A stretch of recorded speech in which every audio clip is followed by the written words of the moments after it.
Here we go with a Week 18 edition of the Rams pregame show delivered by Little Caesars, the official pizza of the LA Rams. We're here at SoFi Stadium for the regular season finale. Thankfully, it's not the season finale because the Rams will be back here at the Rams house next week for Wild Card Weekend. I'm JB Long with my friends and colleagues DeMarco Farr and Maurice Jones-Drew. Ricky Hollywood would join us in just a bit, but this is it's a coronation, guys. It's a celebration of the 2024 NFC West champion, your Los Angeles Rams. When we left here last weekend, it was like a 99% chance. Felt good about it, but it wasn't official. Now it is. Your reaction? I guess we're in the middle of the rain right now. Like you said, season finale. If this season was a TV show, be it the highest rated show of all time. Talk about roller coaster, but it is great. Like you said, Week 18, division rival. You love to beat the Seahawks, but it's fun beating them as NFC West division champs, and you know you're moving on, and they're not. It's so funny you say that. If you were to tell me, Maurice, you're going to be so happy at the end of this 1-4 start that you're going to not even have to play in Week 18, I probably would have slapped you or called you some type of name. Because, again, it was so bleak. But the way the Rams fought back to earn a bye week in Week 18 to get ready for the wild card to be NFC West champs, it is only credit to these players, these coaches, and this staff to put the work in to get it done. All right, before we get to the Seahawks, Akella Witherspoon's father just walked by. I feel like we did give him some credit, right, for that question. pick You done at good. the end of last week. Yeah. Who else? Like, let's distribute some flowers. Sean McVay, Chris Shula. Who do you think deserves credit for this rally from 1-4 to 24 champs? Wow. I'll give it to Sean McVay. And I mean that for the entire coaching staff and what he's done and the trust he showed in Chris Shula to put the defense back on the field, to get the ball back if you're down by one score with late in the fourth, or to make a one-score game hold up, to have the trust in your players and your staff. I'll say Sean McVay, but Chris Shula by default with this defense and how they've come along, they've been great. I don't think anybody expected it, but McVay through the eyes of the defense for me. We got to talk about Coach Blackburn, Chase Blackburn, in the kicking game. Yeah. Right? How bad it was that year, and Sean to have trust in him to be able to fix that. Punting's been crazy. The kicks have been better than what we thought. You go into San Francisco, you win by kicking field goals, right? And yes, there's been ups and downs. There's always going to be bumps in the road. But to stay kind of true to who you are and continue to battle, and the special teams being a reason, you won a lot of these games. And the way the defense has kept, obviously, the offense in the games, the punting game has kept switching the field. So credit to the special teams, what they've been able to do. Guys, when we're in these seats a week from now talking about a wild card preview, are we ready to embrace the fact that this is a defensive-driven team, that this is a defensive identity for the Rams this year? Unless we play the Buffalo Bills. And then, but I believe the Rams defense has done everything that you could imagine and more, right?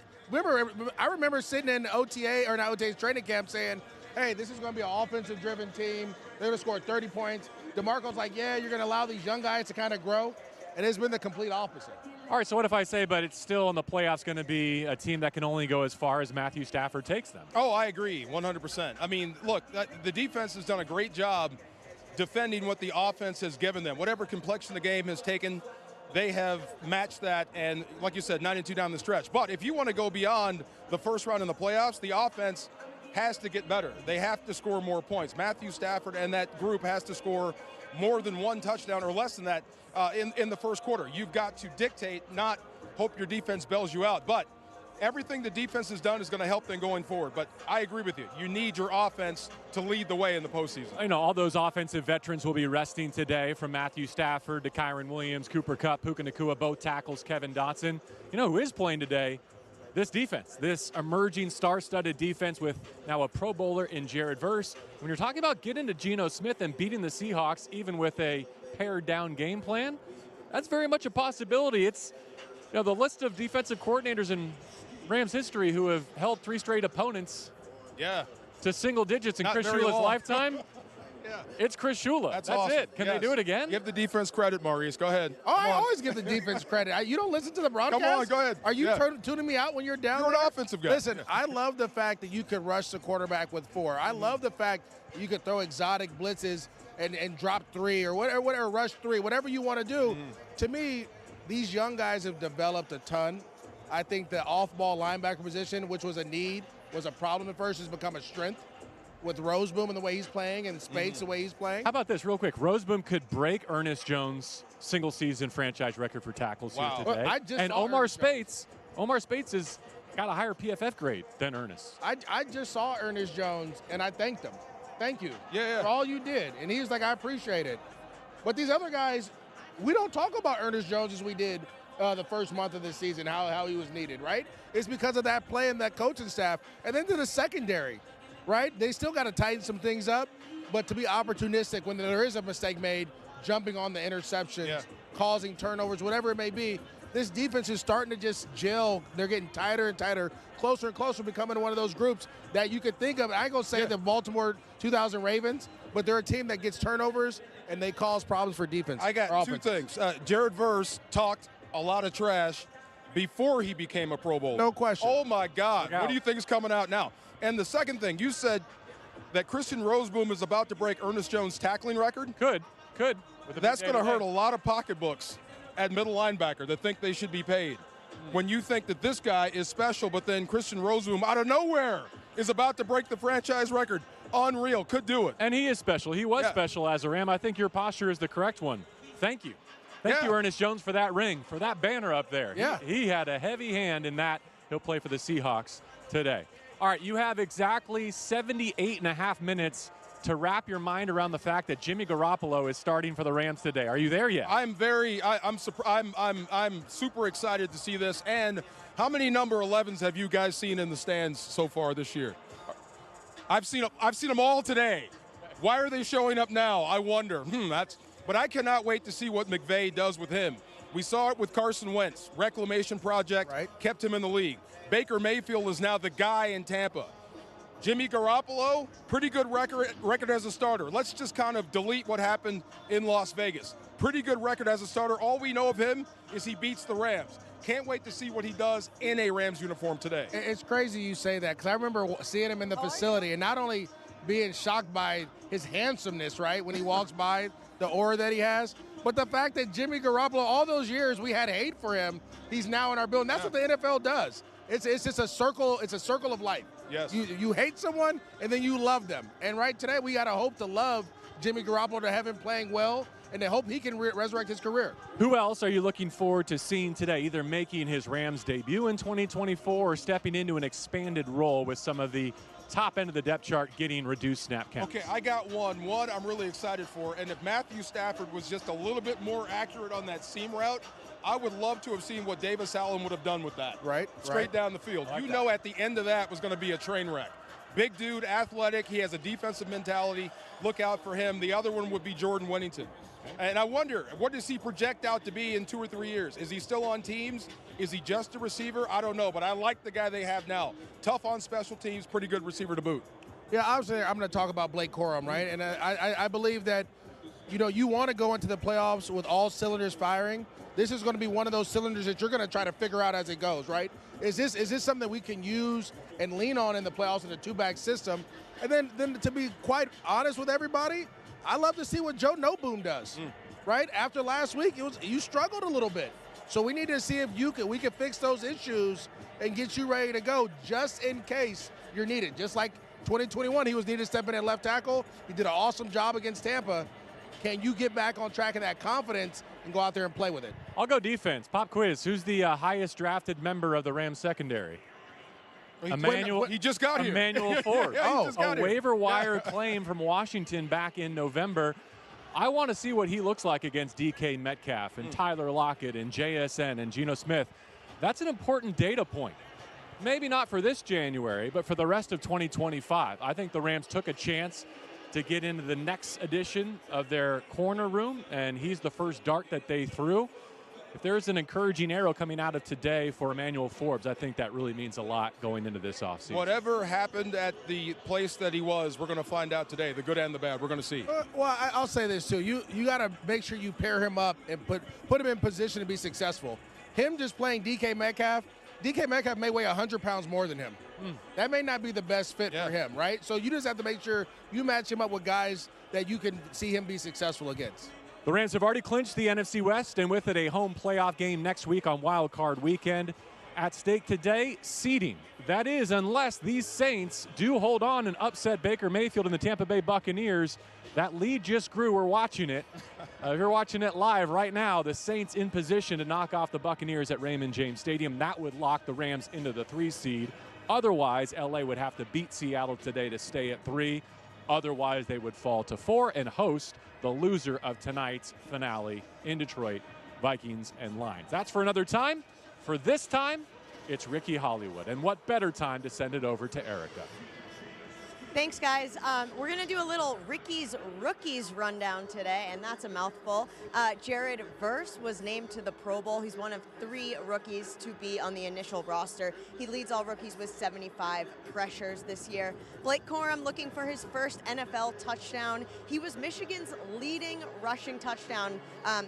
He was the leading rushing touchdown getter, if you'll indulge me with that, with 58 touchdowns. And we have some rookie ball hawks on our secondary. The Jalen McCullough and Cam Kinchins have 4 interceptions each, making that 8 out of the 13 Rams total interceptions have been from rookies this year. All right, thank you very much, Erica. Let's dig into the Seahawks now. And why don't we start back in Week 9, because the difference right now between the Seahawks and the Rams was that overtime thriller, the walk-off touchdown pass from Matthew Stafford to Demarcus Robinson. And how about the defensive stand before it? All the 3 takeaways, interceptions, the longest interception return in franchise history. Yeah. From Cam Kinchins. A lot of good things in that win. That was on that rise of his football team, Sean McVay kind of leaning into the defensive side of things here. Let me help the defense out. This is our best chance to win. And the defense delivering on promise to get the ball back. And then Matthew Stafford calling game. Huge. Fantastic. But with division rivals come a lot of familiarity. They know you as well as you know them. So they're going to give you some problems. I can see this coming down to the 4th quarter again. This could be a dogfight. So this will be another test of this team's grit to see if they can pull off this victory. MJD, I would not want to be the team standing between you and $6 million worth of incentives. The Rams are the team standing between Geno Smith and $6 million worth of incentives today. Yeah, that's tough. I mean, that's kind of what Week 18's been about throughout the NFL. And if you're the Rams, the 2 things that stand out to me from that Week 9 game was how quick the Rams won defensively against that offensive line. And then the 4th down stop, which tells me the Rams were winning the line of scrimmage defensively. How do you stop Geno from making that money? Dominate the line of scrimmage defensively, right? If you want to end this season on a high note, if you're, Pro Bowler, Defensive Rookie of the Year, if you want to get more accolades and get more opportunities to make more money, go out here and shut this team down when you really have nothing to play for. And that opportunity is still in front of Braden Fisk and the Rams. 7 sacks that day. That was the Braden Fisk game as I remember it. Yeah. They're a different offensive line. They're not a better offensive line. Different. So even though they have more to play for, even though they're playing more frontline guys on offense and defense, if you make Geno uncomfortable, there's still a path to victory. I was just talking to his coach. I said, what's the one thing you love most about Fisk? Is his feet, his football IQ. He goes, I can talk football with him. I can talk ball with him. I don't have to break it down. He knows, and he's a sponge, and he wants to get better. So when you see that coupled with Kobe Turner making a big jump from year 1 to year 2, Jared Verse going to the Pro Bowl, you got B. Young on the other side, and then Michael Hoyt at the same time. Like I said, a bunch of termites trying to tear the foundation of your house down, play in and play out. So look, at some point, he may wind up being one of the best you have. But as of right now, it's Jared Verse's year. But this group, above all else, will tell us how far this team will go in the postseason. And let me say this, too, for all our viewers and fans, do you know how hard it is to have a jump from year 1 to year 2? That's the hardest jump there is. And for Kobe Turner and Byron Young to get better from year 1 to year 2 tells you that they've been trained and coached the right way. A lot of guys go on that sophomore slump because your rookie year, you're preparing all year long, and you got to relax a little bit. These 2 guys have taken over leadership roles, and their play is elevated as well. Shout out Puka Nacua, who made that same jump from his sensational record-breaking rookie season to this one. I'm keeping an eye on that score in Tampa Bay. 19-13 Saints getting deep in the 3rd quarter. New Orleans has the football. All right, time now for our delivery of the game. Delivered by Little Caesars, the official pizza of the LA Rams. In this segment, we take a look at who will deliver tonight against Seattle. Who wants to lead off? Well, I'll lead off, and I talked about it. Someone that I believe has to show up today, not only for the Rams and their playoff hopes. But tonight is a kind of an audition. That's Joe Noboom. You have to go out there and light it up. Today is the day for you to go out there. This is your opportunity to fine-tune some things. This is your opportunity to go out there and be a leader on the offensive line.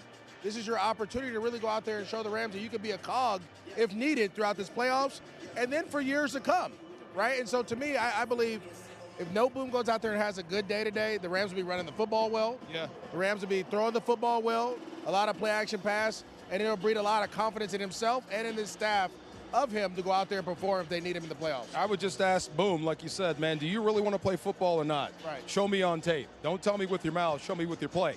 I'll go with Jimmy Garoppolo, man. I am so geeked for him to see him run this offense. And I guess opinions vary on Jimmy Garoppolo. Like, people think he's pretty good to they think he stinks. I can't wait to see what he does in this offense. I can't wait to see what McVay does for him. And leave the door open. What if he actually looks great? What if he throws for 80% completion percentage, a couple touchdowns, no picks, and you score 25, 30 points in this game versus a division rival trying to beat you, trying to get to 10 wins? What happens then? Where's your opinion go? So I can't wait for Jimmy Garoppolo in this uniform.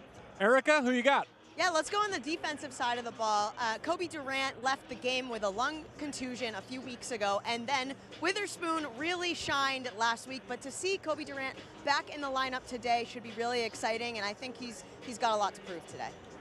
All right, what if I go Jonah Jackson? How do you feel about that pick? I love he that. was such a big part of the Rams' offseason investment and their plans along the offensive line for a variety of reasons. It just didn't play out that way here in 2024. But if there is a path to victory for Jimmy G and Blake Corum today, I think it's right behind Jonah. A former Pro Bowl offensive lineman is going to start at right guard. What was that movie, Remember the Titans? Show me, Bama. I see him on the bench. You can tell he wants to play. Show us how much. Go out there and knock some people down. That's a wrap on the Rams pregame show, always delivered by Little Caesars. With the Little Caesars Pizza pregame, game time grub just got more rewarding. Click on the QR code at the bottom left of the screen and order in the app on game day to earn rewards. Kickoff 1:25 on Fox. Rams and Seahawks doing battle here in Week 18. For MJD, DeMarco Farr, and Ricky Hollywood, I'm JB Long. Happy New Year, everyone. Enjoy the game. And it's great to know we'll talk to you again next week on Wild Card Weekend. Yeah.